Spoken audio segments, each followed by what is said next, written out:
Hello friend, आप सबका हमारे यूट्यूब चैनल पर स्वागत है। और आज हम आप लोगों के लिए लेकर के आए हैं अर्थशास्त्र का लेसन प्लान। और आज यहाँ पर हमारा लेसन प्लान है 10। और लेसन प्लान का हमारा आज का टॉपिक है व्यापार। देखिए, यहाँ पर हम विषय लिखते हैं अर्थशास्त्र, फिर लिखते हैं प्रकरण व्यापार। इधर आता है हमारा दिनांक, यानी कि जिस डेट में हम अपना लेसन प्लान पढ़ाते हैं उसके बाद आती है हमारा कक्षा। ये कक्षा 9 का है और कालांश 3, कालांश बोलते हैं पीरियड। उसके बाद देखिए, यहाँ पर आते हैं हमारे सामान्य उद्देश्य, विशेष उद्देश्य। सामान्य उद्देश्य हमारे हर एक लेसन प्लान में सेम होते हैं, जो कि हमारे कॉलेज में हमको सिखाया गया है। तो फर्स्ट है यहाँ पर छात्रों की मानसिक शक्ति का विकास करना। सेकंड है छात्रों की अर्थशास्त्र के विषय में रुचि जागृत करना। थर्ड है छात्रों में अर्थशास्त्र के विषय में सामान्य ज्ञान की वृद्धि करना। एंड फोर्थ है छात्रों में आत्मविश्वास की वृद्धि करना। इसके बाद आते हैं हमारे विशिष्ट उद्देश्य। और विशिष्ट उद्देश्य हमारे लेसन प्लान में जो हमारा टॉपिक होता है उसके अकॉर्डिंग होते हैं। जैसे कि हम सबसे पहले बच्चों को व्यापार के बारे में पढ़ाएंगे, तो हमारा फर्स्ट यहाँ पर आएगा छात्राएं व्यापार के बारे में ज्ञान प्राप्त कर सकेगी। सेकंड, छात्राएं व्यापार के प्रकारों का बोध कर सकेगी। थर्ड है छात्राएं व्यापार के गुणों का विश्लेषण कर सकेगी। इसके बाद आता है हमारा सहायक सामग्री, जो कि हम पढ़ाते वक्त यूज़ करते हैं, जैसे कि चौक, डस्टर, लपेट, सैम्पट, चार्ट, मॉडल इत्यादि। इसके बाद आता है हमारा पूर्व ज्ञान, यानी कि बच्चे व्यापार के बारे में क्या क्या जानते हैं। तो हम यहाँ पर लिखते हैं पूर्व ज्ञान में कि छात्राएं व्यापार के बारे में सामान्य जानकारी रखती है। इसके बाद आता है प्रस्तावना प्रश्न। प्रस्तावना प्रश्न में हम कुछ इस तरह के क्वेश्चन लेते हैं जो कि हमारे टॉपिक से रिलेटेड हो, जो कि हम बच्चों से पूछ सकें। जैसे कि देखिए, फर्स्ट क्वेश्चन है हमारा, विद्यार्थी को किन किन वस्तुओं की आवश्यकता होती है। तो बच्चे बताएंगे कॉपी, पेन, पेंसिल इत्यादि। सेकंड है कॉपी, पेन आदि वस्तुएं कहाँ से खरीदी जाती है। बच्चे बताएंगे दुकानों से। थर्ड है वस्तुएं खरीदने के बाद हम दुकानदार को क्या देते हैं। तो बच्चे बता देंगे धन, पैसे, रुपये आदि। फोर्थ है धन पैसा कमाने के लिए हम क्या करते हैं। तो बच्चे बताएंगे व्यापार, काम, नौकरी इत्यादि। अब हम बच्चों से पूछेंगे कि व्यापार के बारे में बताइए, तो ये उनके लिए समस्यात्मक प्रश्न हो जाएगा। यहाँ हम लिखते हैं संभावित उत्तर। इसके बाद आता है उद्देश्य कथन। छात्राओं, आज हम व्यापार के बारे में अध्ययन करेंगे, इसमें हम ये लिखते हैं। इसके बाद आता है हमारा, इस तरह से हमारे 6 कॉलम बनते हैं इसमें। यहाँ पर आता है शिक्षण बिंदु, अपेक्षित व्यवहारिक उद्देश्य, शिक्षण अधिगम, छात्राध्यापिका क्रियाएं। फिर इधर आता है अनुभव, छात्रा क्रियाएं, शिक्षण विधि, प्रवृत्ति, सहायक सामग्री। यहाँ आता है मूल्यांकन।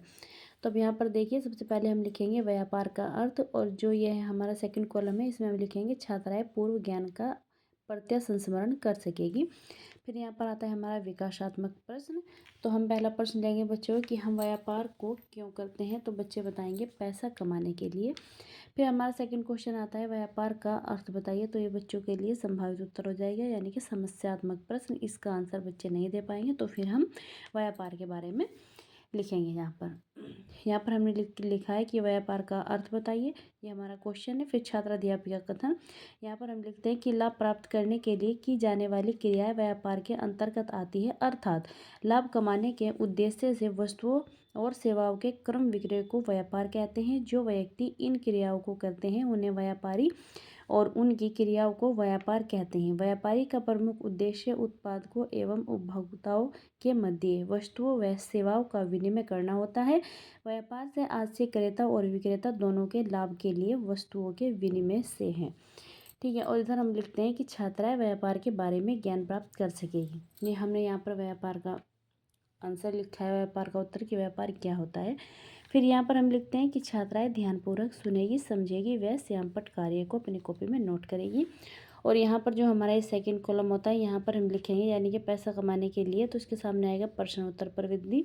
फिर यहाँ पर आता है हमारा व्याख्यान विधि, और जो हमारी जैसे कि व्यापार की हम कोई एक्टिविटी बना करके दिखा सके तो हम उसको इस कॉलम में पेस्ट करते हैं।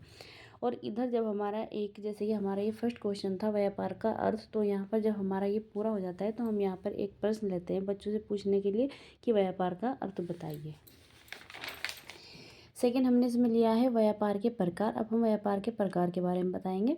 फिर हम यहाँ सेकंड कॉलम में लिखते हैं कि छात्राएं नवीन ज्ञान को प्राप्त कर सकेगी। यहाँ पर भी हम एक विकासात्मक प्रश्न लेते हैं। जैसे कि यहाँ पर हमने लिखा है कि वस्तुओं का क्रय विक्रय क्या कहलाता है। तो बच्चे इसका आंसर देंगे व्यापार कहलाता है। फिर हम यहाँ पर पूछेंगे व्यापार के प्रकार बताइए, तो ये हो जाता है यहाँ पर संभावित उत्तर। अब हम यहाँ पर व्यापार के प्रकार के बारे में लिखते हैं।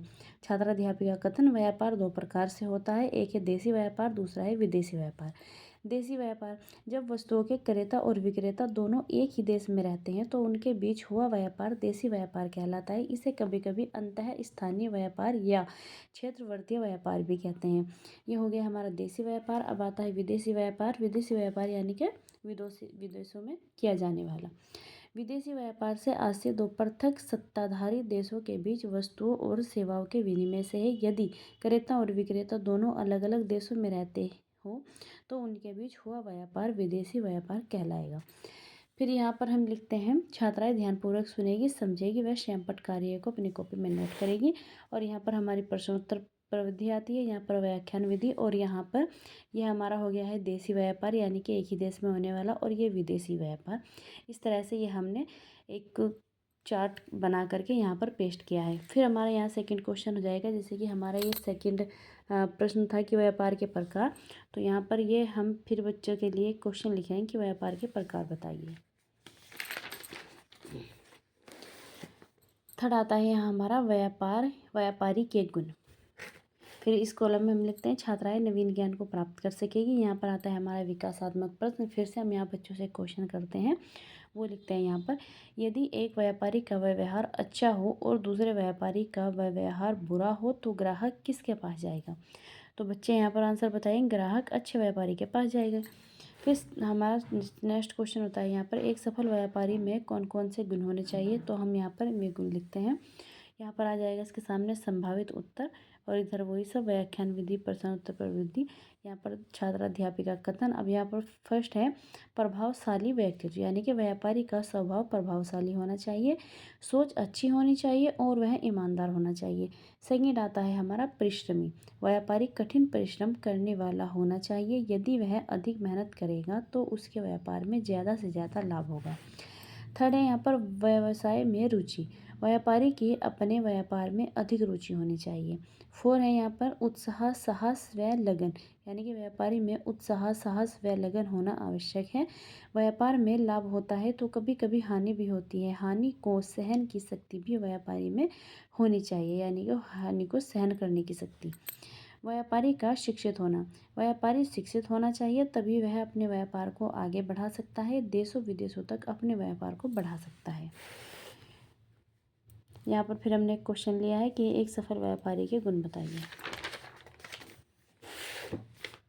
यहाँ पर आते हैं फिर हमारे पुनरावृत्ति प्रश्न।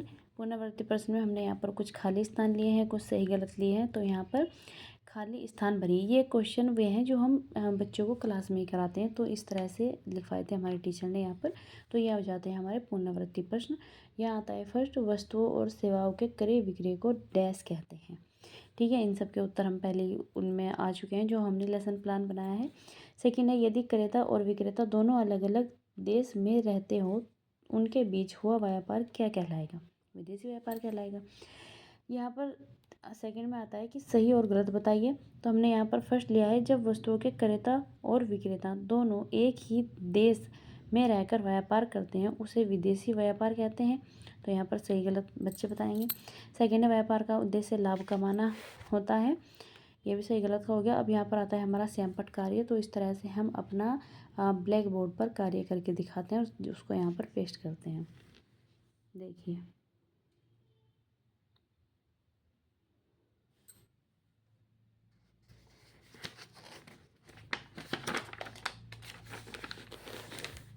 और इसके बाद हम इस तरह से यहाँ पर देते हैं बच्चों को घर के लिए कार्य। तो यहाँ पर हम लिखते हैं गृह कार्य। इसमें फर्स्ट क्वेश्चन दिया है कि व्यापार किसे कहते हैं। सेकंड है, एक सफल व्यापारी के गुण बताइए। थर्ड है, व्यापार के प्रकार बताइए।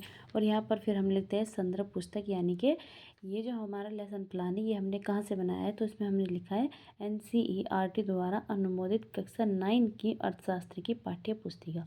तो यहाँ पर हमारा लेसन प्लान ख़त्म होता है। और आपको अगर हमारी वीडियो पसंद आई हो तो वीडियो को लाइक करें, कमेंट करके बताएं कि आपको हमारी वीडियो कैसी लगी और अपने दोस्तों को शेयर करें।